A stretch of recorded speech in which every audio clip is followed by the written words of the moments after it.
It's another beautiful Friday. Welcome to PM Personality Profile. My guest tonight, he's a politician, a civil engineer, and a sports broadcaster. Kwabena Agyei Agypong. He's former press secretary to the former president, John Agyepong, and former general secretary of the NPP. Good to see you. It's a pleasure, Aisha. I'm indeed grateful that you made yourself available for this interview. Well, that's fine. How have you been and what have you been up to? I've been very fine. As you said, I'm a civil engineer, so I'm doing a little consultancy. So that's what I engage myself these days. But once a politician, always a politician. Definitely. And viewers, I must say, this is a two-part interview. Because if you have someone like Kwabena Agyepong, you know you have the whole day to tell their story. So Ghana's recent poor performance at AFCON has actually heightened the country's worries of whether the Black Stars team will be able to get back on its feet. You must be worried yourself as a football pundit. I've been very worried and, in fact, very disappointed with the way football has been run in this country. I have said much earlier, and I want to restate my position. We have to go back to basics. Football belongs to the communities.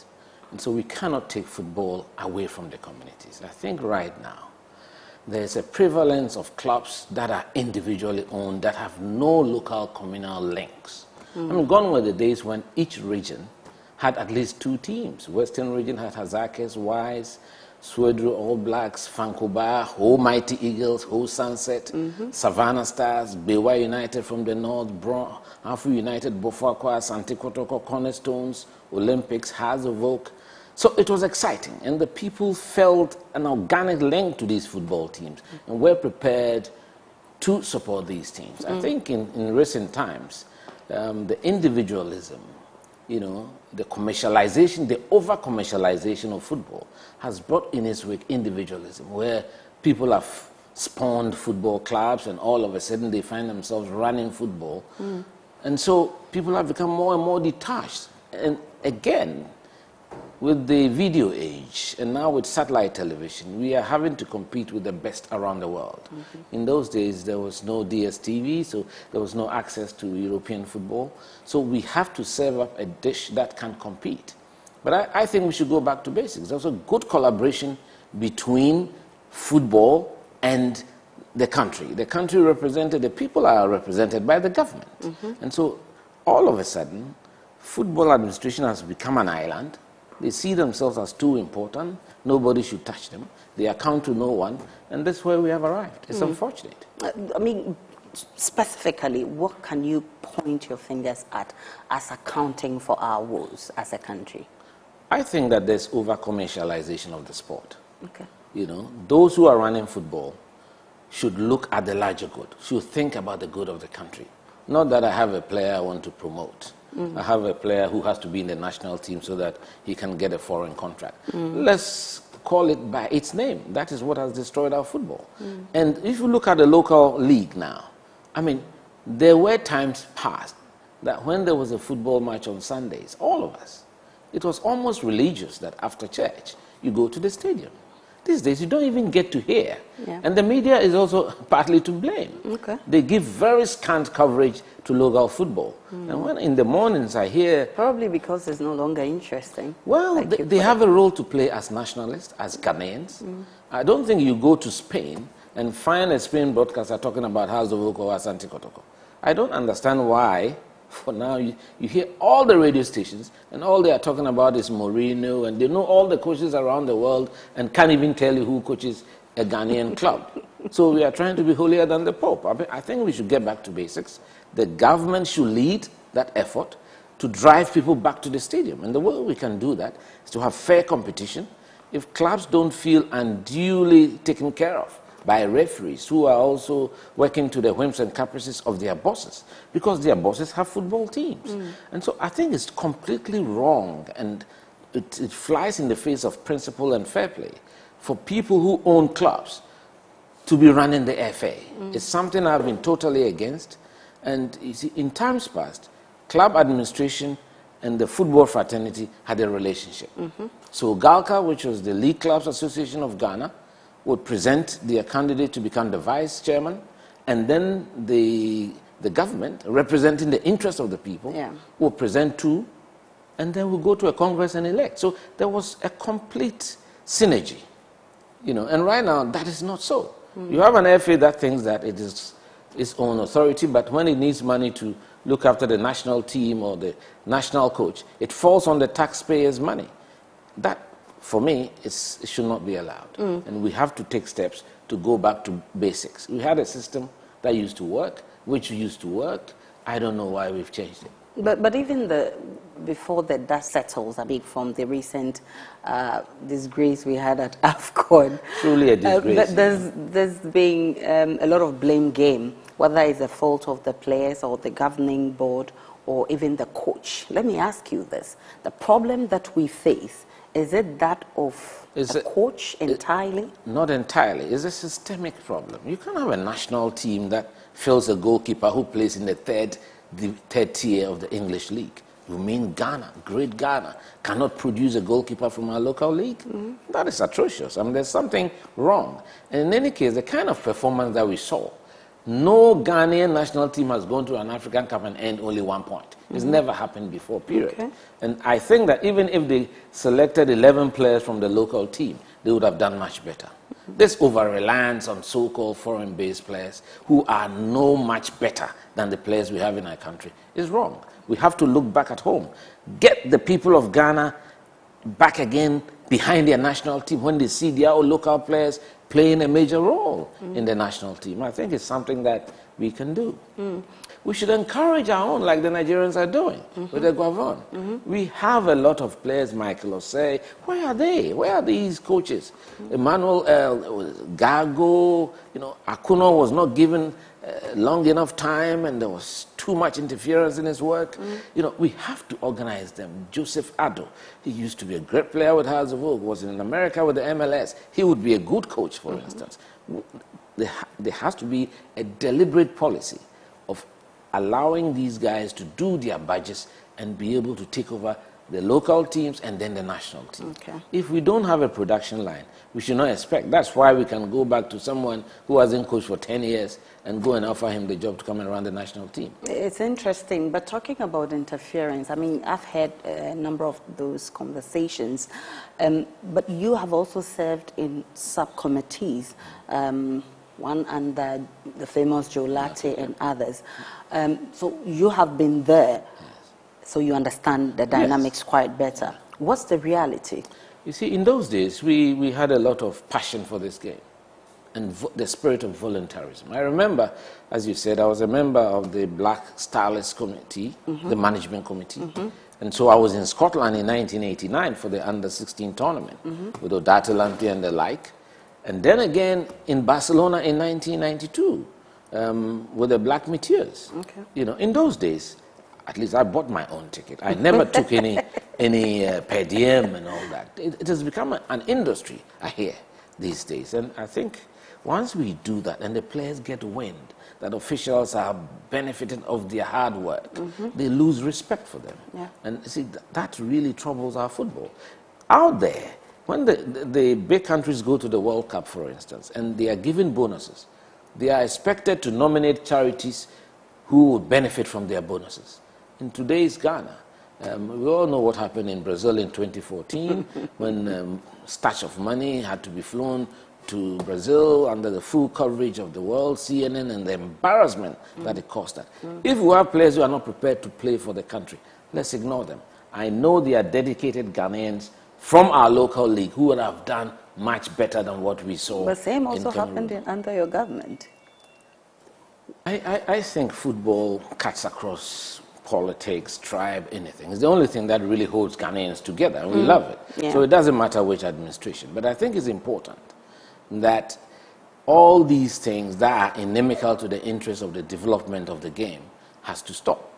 And it's not only in football, athletics. Look at what is happening. And I hear there's a team at the Winter Olympics. I don't quite understand because there's no winter in Ghana. But anyway, I think what is most important is officials who wish to serve sports in Ghana should be those who are patriotic, who love the country, who are passionate about it, not what they'll get out of the game. And once they have that at the back of their minds, I'm sure that things will get better. Definitely things must get better and bring back the love that we have for football. But let's talk about you as a sports broadcaster, hosting sports highlights on GTV for over a decade, Close to a decade. How was the experience like? Well, first and foremost, at that time, there was only one national network, and that was GBC TV. Okay. So I became a celebrity very quickly. And on Monday nights, you are the only one everybody is watching, and you are giving the review to the whole country about what happened over the weekend. And it was interesting. It happened through a gentleman who was the sports director at the time, Henry Ako. He's still alive. He's 85 years, and I paid him a visit quite recently. So he put me on. I started loving this sports commentary because I used to travel to the UK during the summer months, during my time in university, and watching what was happening on the British television and the ITV. You know, I took a lot of learning from there. And so when I got involved with GTV, I started adding little bits of innovation to what we were doing. So instead of just reading from the script, you know, I started ad-libbing, just making sure that I prepare myself well. And I would say that, you know, humility, I was the first to introduce the international section. And so therefore bringing reports of what has happened in Europe, you know, bringing international football. So I blame myself for now the preponderance of reportage of international football. But that was always at the end of the program. And so after you've done all of about Ghana, here, and then you add the international segment. But now I think it's been flipped the other way. And when you listen to the programs, it's terrible. Again, I quite remember, and getting towards the 1988 African Cup of Nations, I had a quiz on national television, and a young man then won it. He was Kaltufo. So that's how he got involved in sports. So he won it, and I made a presentation to him during one of my programs. And since he stayed quite close at Kanda, he used to come to GTV whenever I'm presenting, and after that he also got involved. And then in 1990, even before the 1990 World Cup, I had introduced the commercialization of sports. I would say so because Tell me more about I went to a place called Adiva Shirts, you know, and asked them that they have to kit us during the tournament. And they offered to give us ties and shirts and jackets, but the jackets we were supposed to return. And I remember the commercial section of GBC then, they were very, very angry, you know, because I wasn't a full-time worker. And we were able to put as a byline Adiva Shirts, wardrobe provided by Adiva Shirts. And that was perhaps the first time they were seeing that. And they were not paying money for it. And we were of the view, I was able to prevail on the producer, that's the contribution they can make. And so it alerted other people who became interested in programs like that.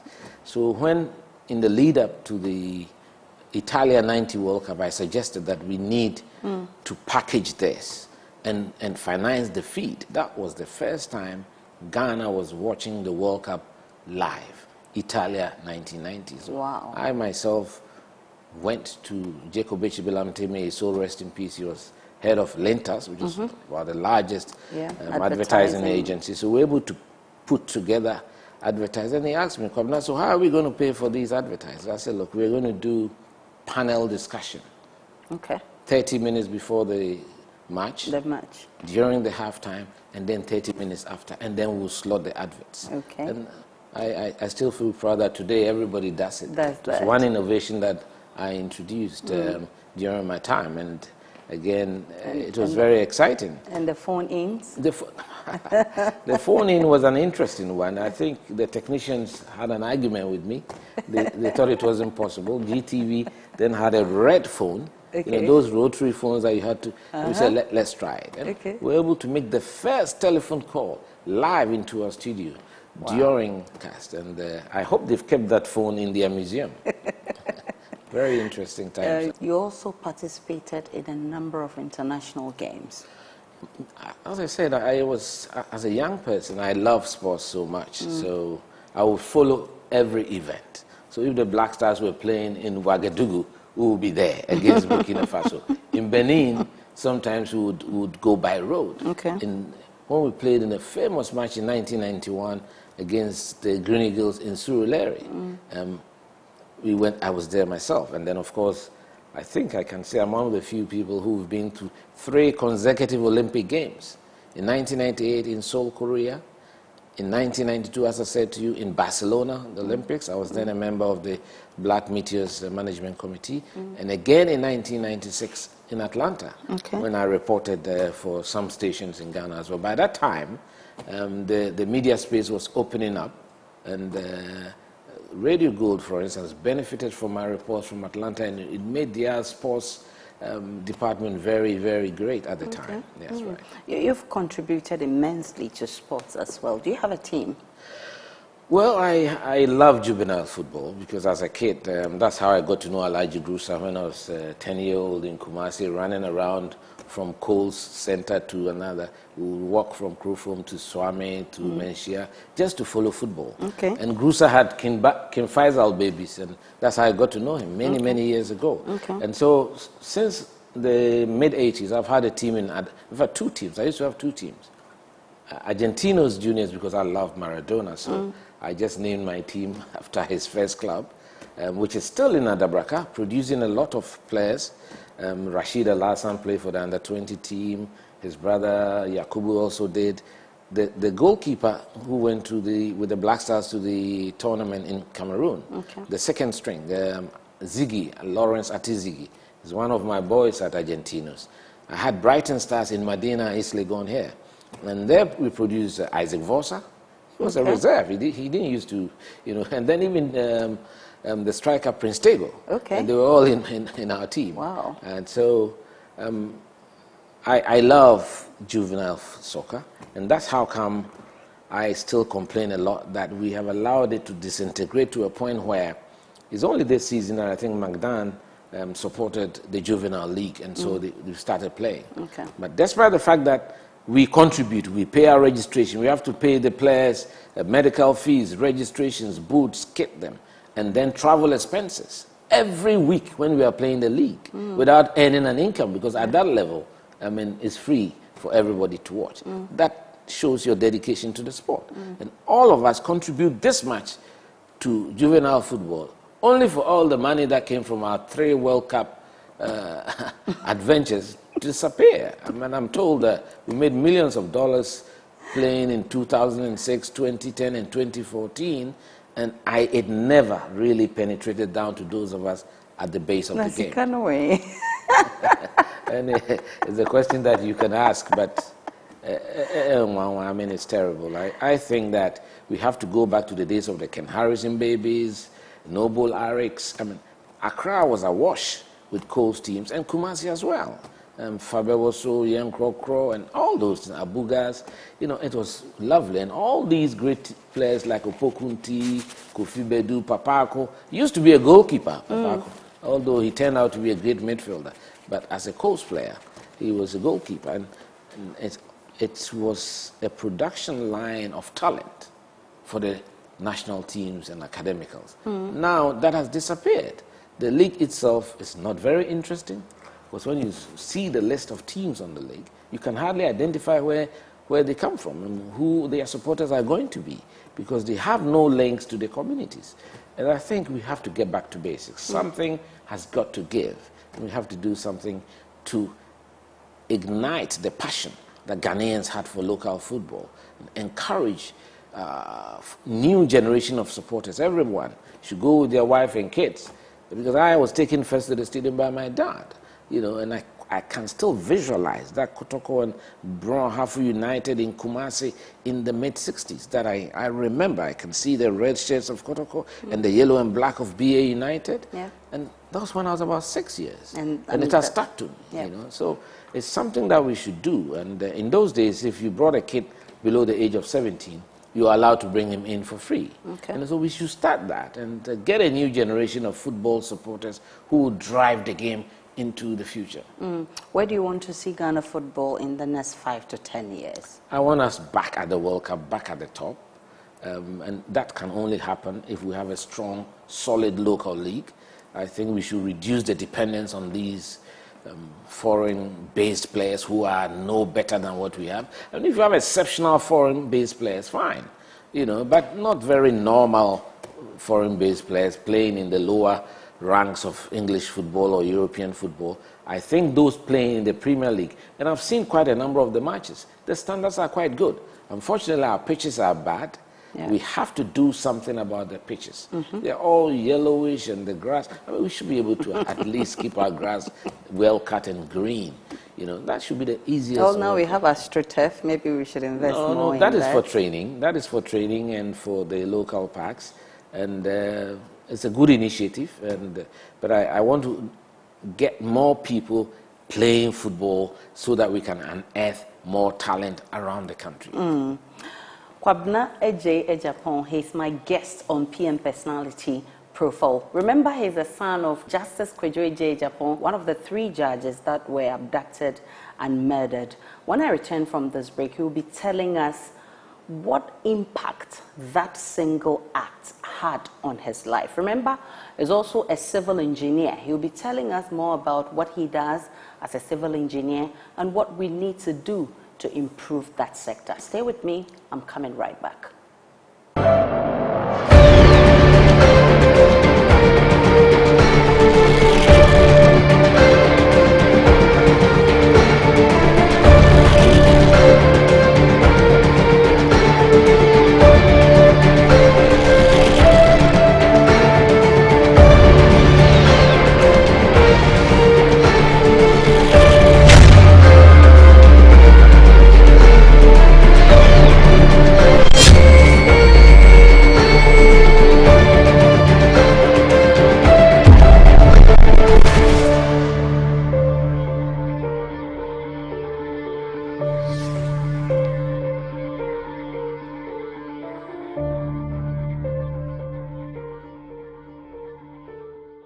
Back to PM Personality Profile. My guest is Kwabena Agyei Agypong. And before I went on that break, I spoke about you being the son of Justice Kwabena Agyei Agypong. But let's start from your childhood. You were born on the day that Ghana attained independence. Wow. That's right. Great at birth. Well, my mother told me that my father, who I think had sympathies towards the CPP, okay, he had just come back from Ghana as a young lawyer from scholarship, just returned to start his practice in Kumasi, okay, and went to the stadium for the independence celebrations in the company of Kwabena. Yeah. And so they came to Komfanochi at around 1 o'clock after the march past. Okay. And I had been delivered at 1:05, I'm told. And then Kwabena said, that's a proper Ghana man.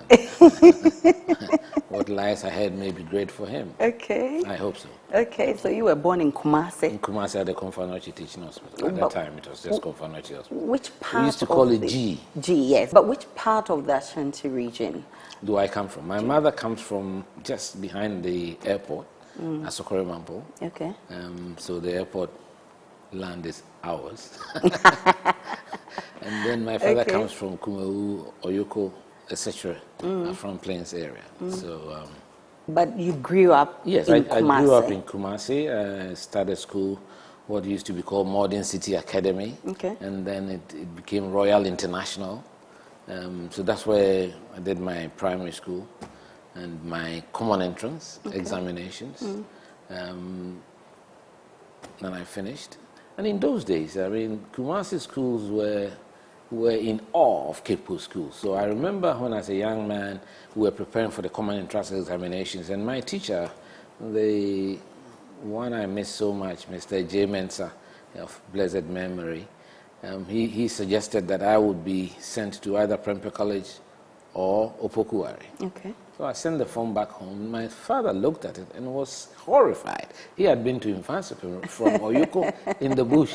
So he said, no way, Kwabena, you are going to Mfansipim too. So he got that changed. Yeah, he got that changed. But I mean, fortunately, I topped common entrance, I think, in Ashanti region in 1974. I was one of the best. At the time, I was very intelligent, and I felt that perhaps at my year group, I was the best student in Ghana. Oh, wow. That was my view. But I think when we got to Infantsipim, I saw 1 or 2, 3, 4 guys who had done 314. At that time, when you crossed 300, you were tops. Okay. You know, so a few of them from Rich Church, Christ the King. Mm-hmm. So I realized that, hey, the competition is going to be tough.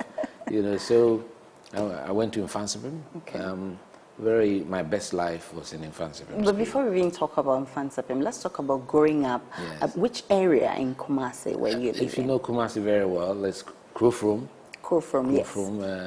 You know, in those days, there's a lot of traffic around that place. Yeah, well, I mean, I was a street guy because of soccer. Although my father was a young lawyer, reasonably a bit upmarket in that area, but I had a lot of local friends, so who would come and spirit me out of the house early morning, and then we walk around. I mean, today, if I look at the fact that we could walk from Krofrom to Tech just to come and swim, you know, the swimming pool in Kumasi, there was only one swimming pool on the Tech campus. And we would walk, if you know Kumasi, walking from Krofrom through Amekum to Tech. That's quite a journey. I'm sure I was less than 10 years at the time because I hadn't gone to secondary school. And we'll go to the various coal centers. You know, Swami had a coal center.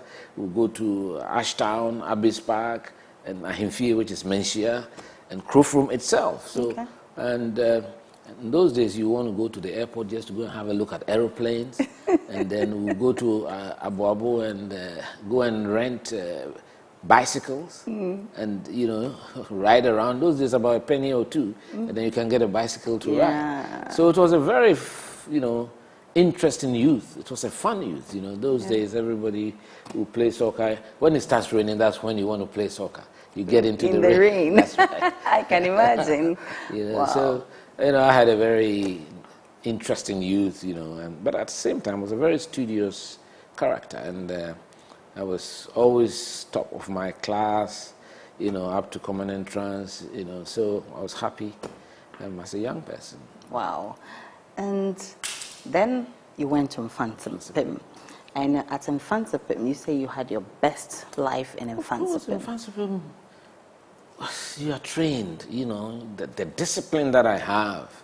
You know, when I get up from bed, and my wife will tell you that, I will always clean my bed first time. And even I want to allow her to lay the bed because I don't think anybody can lay a bed as well as I can do. As you can do. Yes, you know, because at Infantsipim school, woe betide you if on Saturday we have inspection for neatness. Your fingernails are dirty and they look into your trunk and it's dirty and it's not well arranged and you are deducted marks. Wow. You can't go to town. No exit for you. Wow. And then you get up, you have to go and lay the senior's bed before you go and lay your bed. And you are young. You go to school at 12 years, you know. And so Infantsipim was good for discipline. I mean, today when I hear the kinds of stories you hear, you know, sometimes you were maltreated, you were beaten, but it toughened you up. Yeah. And so you see any Infantsipim, your senior, you still call them your seniors because you see them as your seniors. Okay. You know, so, and it's with you till death. You know, and I think that was a great school, and I made sure my son too went there. Okay. So from generation to generation. So I hope his son can go there too. You know, so that's why I did my O-levels, had a distinction. There were only about 112 guys who had distinctions around the country. And you were one of them. And I was one of them. Wow. And Wesley Girls also had, I think, 12 of the distinctions, you know, in those days. So at the time, I used to be brilliant, but along the line, I fell off. Oh, yes, I know. Other interests, you know. Yeah, so what did you read in Infantsipim? Infantsipim, science. I was inching towards science. Infantsipim had a very strange system. When we are in Form 3, we do what we call a maths exam. Okay. And the top guys you go to Form 4, you go to 4M. So I was in 4M. So maths, where you do add maths and add science and general science and everything. Then we have the science guys in S1, S2, then the arts in G1, G2, and then later they added health science for those who really were not good in science at all, you know, and then went to sixth form to do maths, chemistry and physics, ended up in tech with civil engineering, and here I am. So while at Infantsipim, something else took took away your mind from the books? As you grow up, you know. Who is she? She must be very powerful. In lower six was a bad time for me.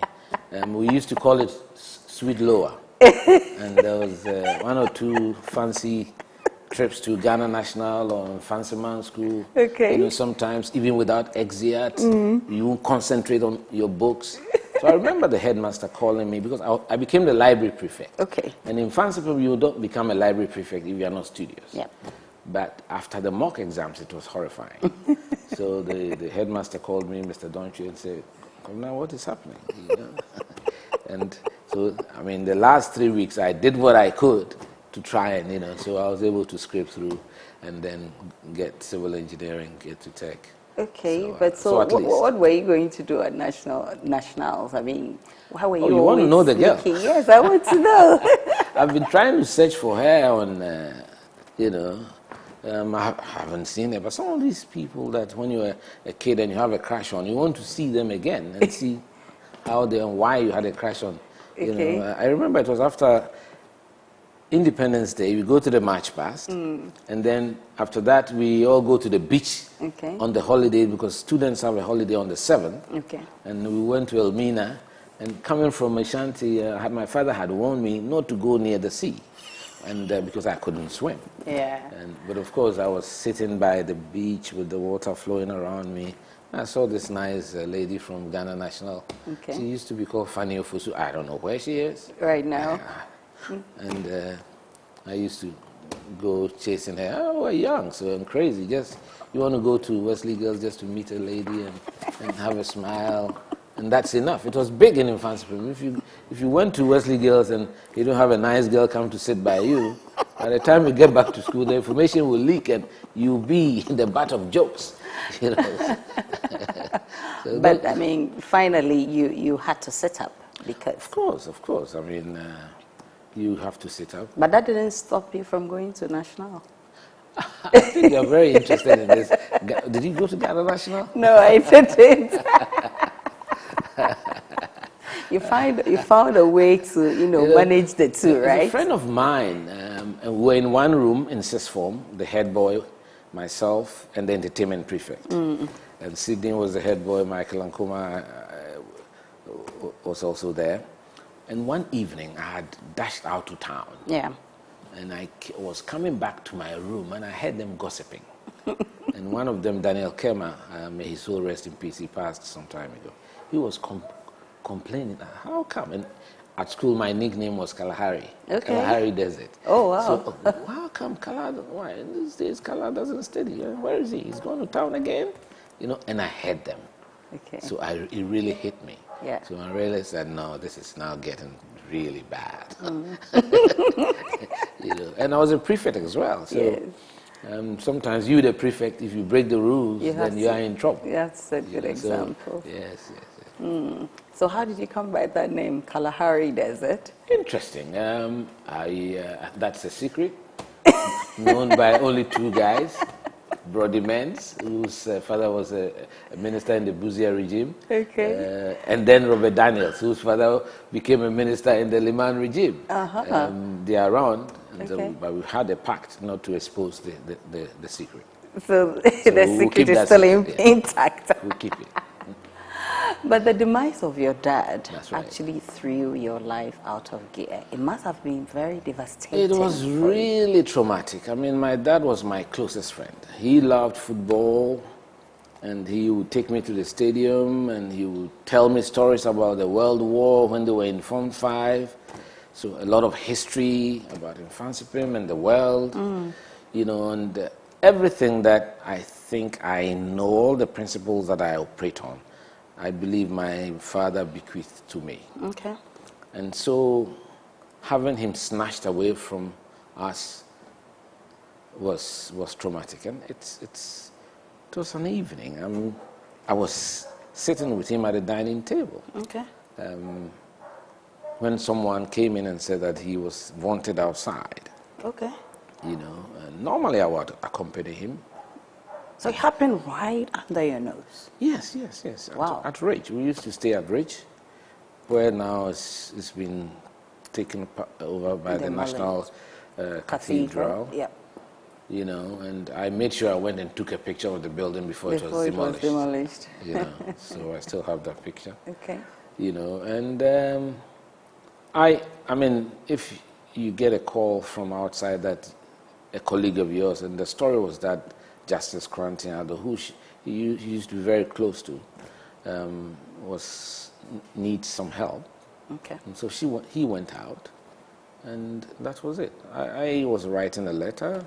He hadn't finished eating. His food was still on the dining table. Wow. And so, in fact, we never knew anything had happened till the next morning. So I went to bed, hoping that he'll also gone to bed or something like that. Only for our next door neighbors, which was Justice Sarkodie's wife, Auntie Yvonne, to come to the house, come and report an incident to my dad. So when they came and they knocked, he wasn't there. No, so I then went up. I went to my father's room. He was not there.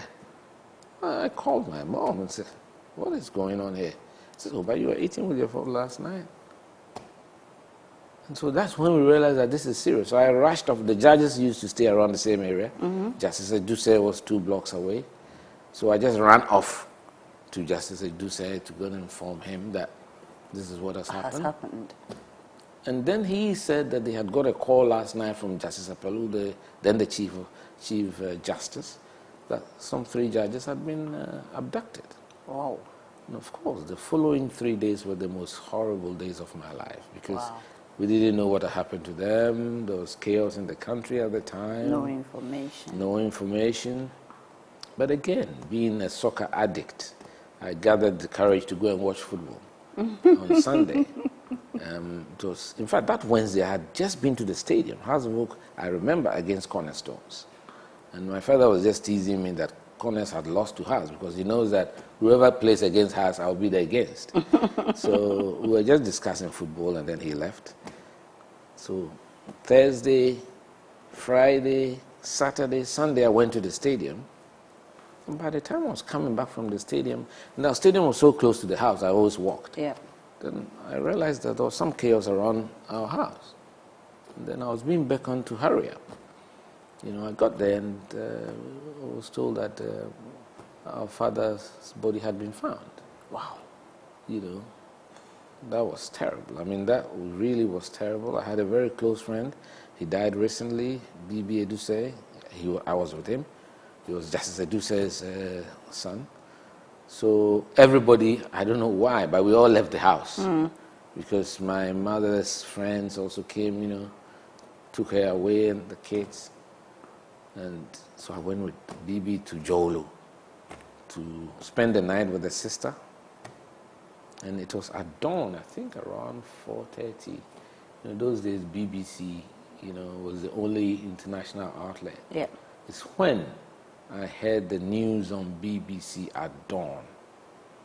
You know, that was very descriptive, very difficult for me to imbibe at the time. You know, so that was when I realized that really something like that happened. And so the morning was difficult. I came back to Rage, and the first place I went to, you know, and my father's good friend was Johnny Hansen, who was then the Secretary of Interior. Okay. He was also a lawyer and had been to the house maybe 3 weeks previously. You know, and they were quite close friends. And so I said, I'll go to Johnny Hansen's office. I was a kid. I was 20 years. So I asked my friend to accompany me. We went to the Ministry of Interior, and I lost my head there. When I saw him, I scattered the whole office. Wow. Yes. I tried to lock him behind a table, you know, for him to explain what has happened. He said he didn't know. I said, but that's your friend. Wow. And so you are the Ministry of Interior. I was in tears, and it was tough. I didn't know there was an outlet. He managed to slip out. He would have killed him that day. Managed to slip out, and then the police took me away, and then I quietly walked home. So those were very tough. I mean, those were very tough times. And even worse still, the way the family was treated by the PNDC, who had supervised this very heinous crime. You know, so, I mean, within 3 months, we were asked to leave the premises. We were asked to leave the bungalow. Wow. Even our official car was taken away from us. Did you see your father's body? No.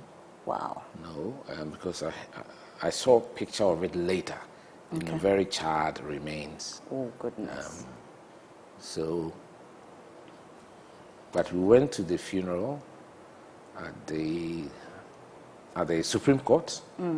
At the Supreme Court, it was a state funeral, and then came to bury him at Osu Cemetery. At that time, Osu Cemetery was not this crowded, so I still have pictures that I took that day of the graves. The three of them were lined up. So from time to time, I go and drop a rosary or something on it, especially when we are commemorating on 30th June. And then we had to leave the rich residence, and really that was then tough. I mean, from living in a bungalow, I didn't have any place to live.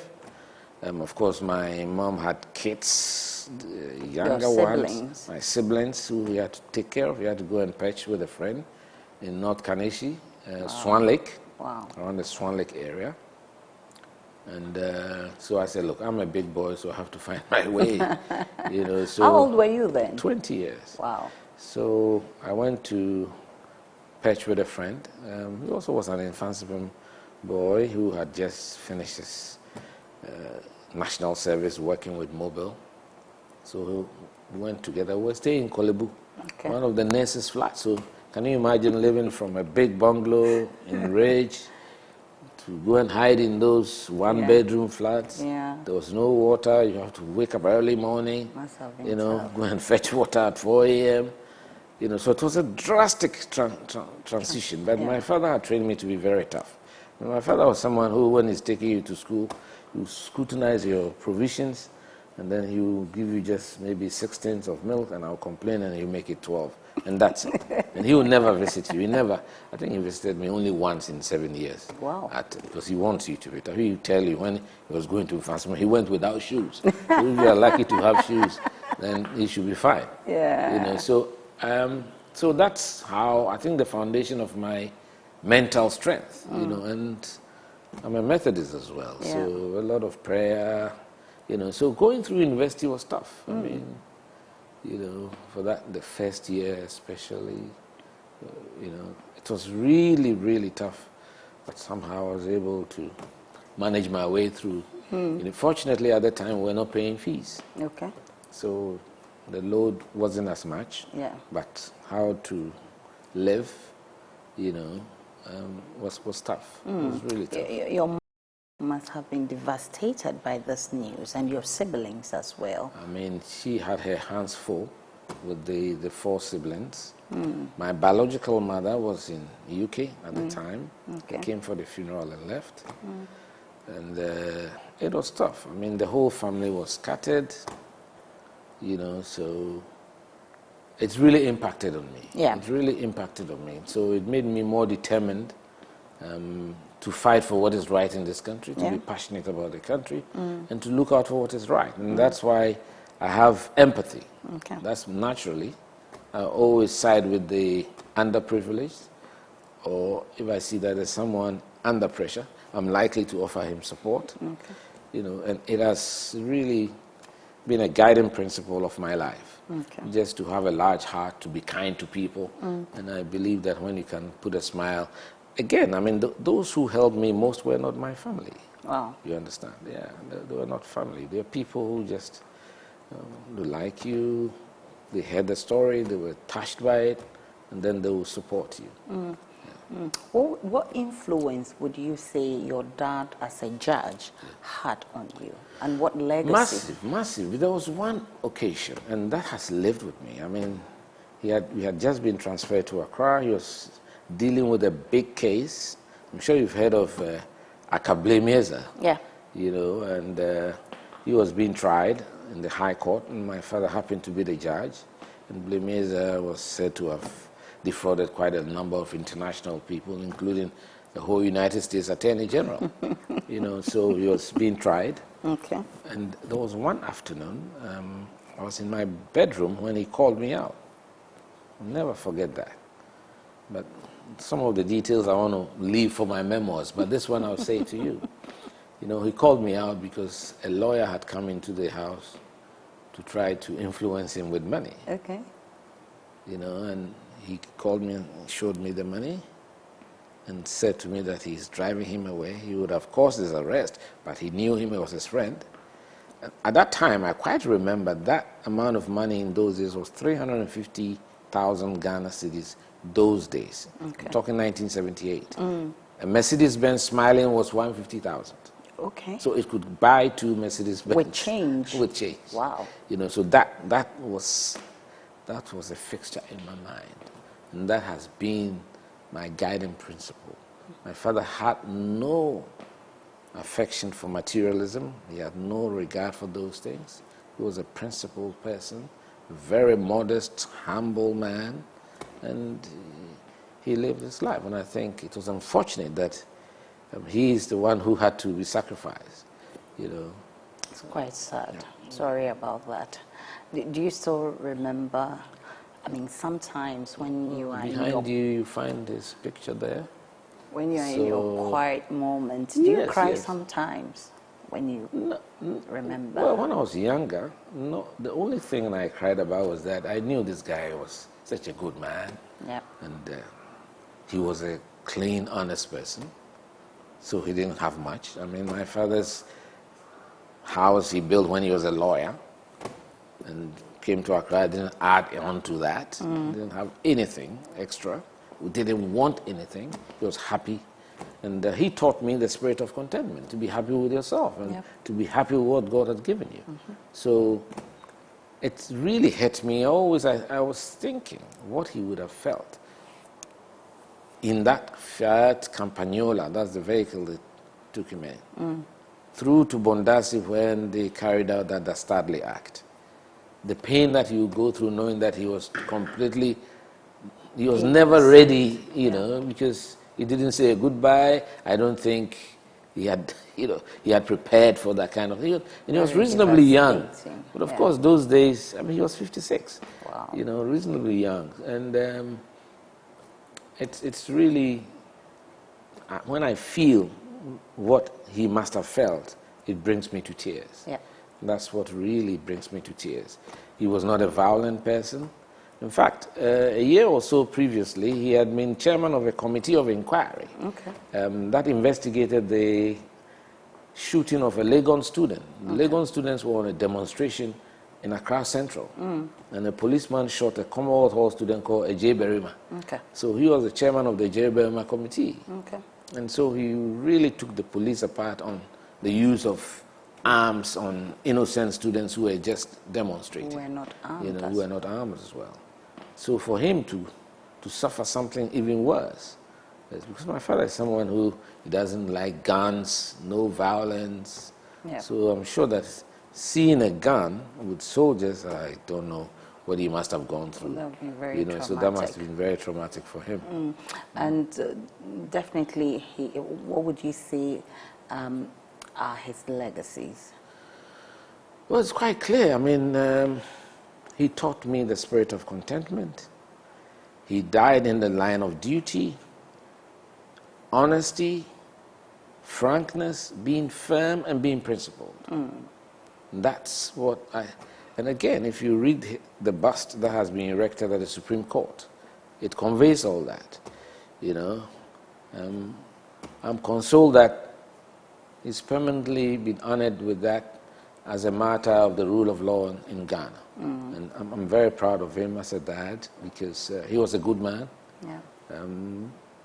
And he was one who was not materialistic, he was not interested in those things, and he's had a very big impact on the way I live my life.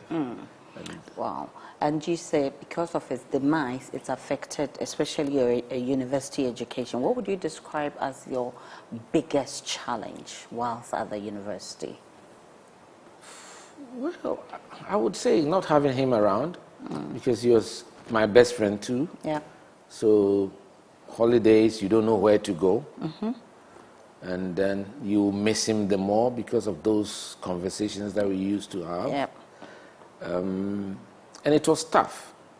It was tough. And then again, you know, in Ghana, rumors, and when people see you, you know, they look at you in a certain way.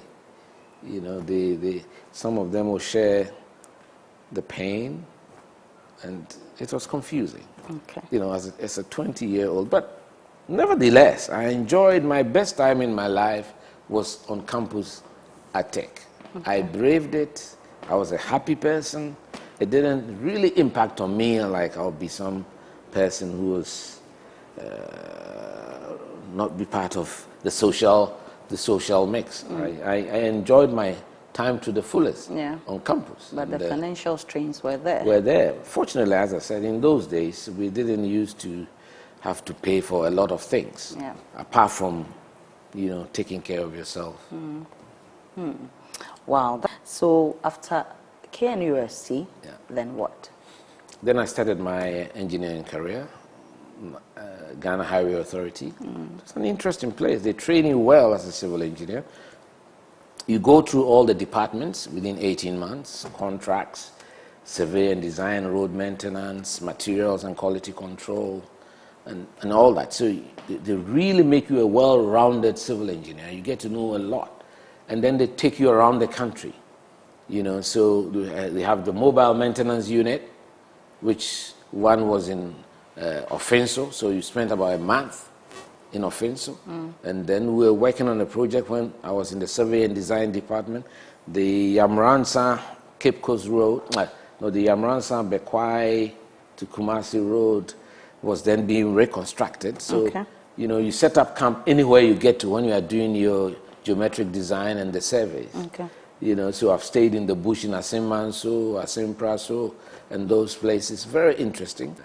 There were some very interesting occurrences, especially when we were doing the rehabilitation of the Kutuka International Airport. You know, it had to be closed for a very short period because there was massive cracking on the runways. And I had to run the project 24/7 around the clock. Wow. And the contractor was a very difficult and powerful contractor at the time, Carl Pleutner, CP, if you've heard the name. Yeah, and, CP. And I would not budge as a young engineer. So if you are not laying the asphalt at the right temperature, I'll get it removed. If the mix is not properly designed, and I do all my checks, and it's not right, I'll get it removed. And he used to, you know, rail at me, but I didn't care, you know. As a judge, I mean, or a lawyer, everybody will think that, I mean, his son will follow his steps. But you wanted to become an engineer? What motivated that? Strangely, I don't know. My father wanted me to be a doctor. Okay. In fact, I started School of Medical Sciences in Tech, but I've forgotten exactly what happened. Either it was an early anatomy class or something about, you know, I don't like blood, I don't like so I'm the last person to be able to help somebody in an accident because I was just horrified at the injury. Yeah. You know. So I shifted to civil engineering. Okay. So he wanted me to be a doctor, a medical doctor, and of course, his disappointment with me becoming an engineer, he expressed that openly to me.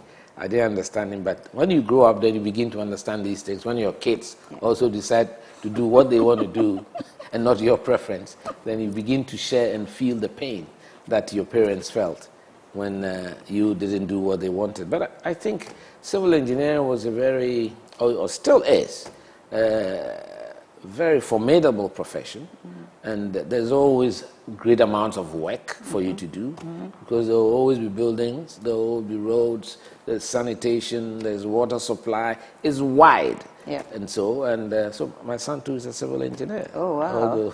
You did well in convincing him. I didn't. I don't know. He just chose civil engineering. I would also have wished that he did medicine. But strangely, but then, you know, I said, look, let me leave my kids to do what they want. They really just want. Trying to help them and guide them. Okay. And then you let them do what they want. So, Kwabena Agyei Agypong, I want to thank you so much for talking to us. Viewers, as I indicated earlier, this is the first part. I'm sure you're wondering why we're not talking about his political life. I assure you that next week, we'll be delving into his political life. That's a whole book on itself, right? But I want to say thank you so much for talking to us. Same time next week, will be coming your way with part 2 edition of Kwabena Agyei Agypong. Enjoy the rest of our programs.